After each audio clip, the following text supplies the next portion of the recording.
అరే మామ, నీకు చాలా రోజుల నుంచి ఒక విషయం చెప్పాలనుకుంటున్నా. అవునా? అరే చెప్పు మామ, చెప్పు ఏందా విషయం చెప్పు. నిమ్మ కూడా ఖరాబ్ అయింది రా నీకు. శివుడా నీకు పోయి బూతులు పెడుతున్నావు. వాడు చెప్తాడుగా పక్కన ఏ గాడని చెప్తాడు వేస్ట్ వాడు. అరే చెప్పాలన్నా ఉత్తరా దిమాగ్ లేరా నీకు? మూసుకోడు. గాని గురించి నువ్వేం పట్టించుకోకు. నువ్వు చెప్పు మామ, ఏం జరిగిందిరా చెప్పు. ఒక అమ్మాయి నన్ను చూసి కన్ను కొట్టింది. చెప్పిండు ఆ పాయుడు.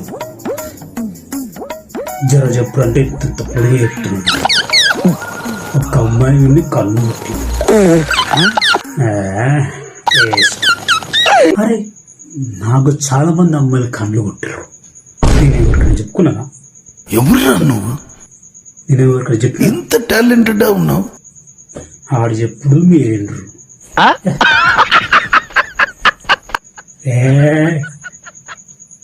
వాడు అలాగా మాట్లాడతాడు. మన గురించి ఏం పట్టించుకో.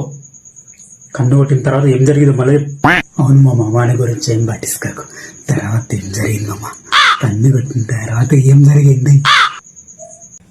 సైగా చేసి దగ్గరికి రమ్మన్నాను మామ. ఓ నన్ను కూడా మస్తు రమ్మన్నా. నేను పోయినా నీకేమైనా చెప్పింది? అంత వేస్ట్. వాడు చెప్పుడు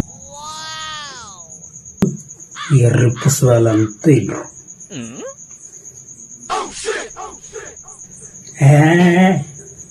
వాడు అవలేగాడు. వాడు అట్లా మాట్లాడతాడు. నువ్వు కూడా అవలేగాడు లేక వాళ్ళకి మాట్లాడతావా? ఏం ఆలోచించావు? నువ్వు చెప్పు. అవును మామ, వాడి గురించి నువ్వేం పట్టించుకోకు. వాడొక వేస్ట్ గాడు. నువ్వు చెప్పు మామ, తర్వాత ఏం జరిగింది? అమ్మాయి దగ్గరికి వెళ్ళి చెప్పండి, కన్ను కొట్టి సైగా చేసి మరీ పిలిచారు. ఏమైంది చెప్పండి అని చెప్పేసి అన్నాడు. కన్ను కొట్టింది సైగ చేసింది మీకు కాదండి, మీ పక్కన మా బాయ్ ఫ్రెండ్కి అని చెప్పేసి అన్నాడు.